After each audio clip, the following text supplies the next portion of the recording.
Well, it is a very difficult situation for the economy. Clearly, there were a lot of pressures on the ground for the government to do something about the cooking oil shortages that had emerged right before the Lebaran holidays, which is the big holiday in Indonesia. So, on the one hand, he's clearly created some disruption on the supply chains of cooking oil over the world because of that temporary ban.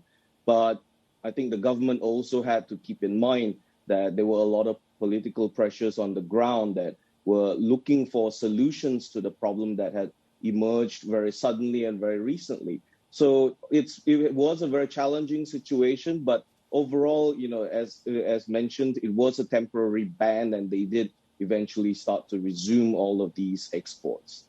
Sure. I mean, was it effective, though, in achieving the goals that he wanted? It all seemed a bit chaotic. I think that some of the prices of the palm oil, cooking oil on the ground have come down a little bit, maybe not as much as they wanted, but based on what we're hearing, it does seem like the supplies have returned to supermarket shelves. And I think that was probably of greater consternation for a lot of consumers. Sure, paying higher prices was definitely very, very damaging for a lot of household balance sheets and for people who really could not afford to pay a lot more for basic needs such as cooking oil. But ultimately, I think ensuring that there was indeed supply for domestic consumers, that was probably paramount. And, while he may not have achieved as low a price as he might have wanted to, I think the president did manage to bring back the supplies onto the supermarket shelves. And that's clearly, I think, been something that he would want to have achieved. In the broader context, it's not the first time that Indonesia has done this, and it's not Indonesia alone. I mean, the pressure on countries now in the current global context to, look towards more protectionism and away from the free trade regimes that we've been so used to over the past couple of decades seems to be growing.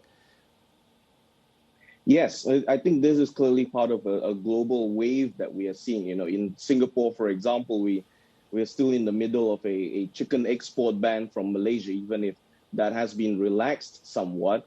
It's not just Indonesia, it's around the world. And I think one of the biggest problems is going to be that as food security domestically becomes more and more of a challenge, governments have no choice but to come up with solutions. And I think the problem here is that sometimes governments want to be seen to be doing something, even if they may not be completely effective, but they have to be seen as doing something. And unfortunately, what we're seeing right now is many governments around the world opting for protectionism, for export bans and quotas of shipments going out. That's the choice that they've gone down on.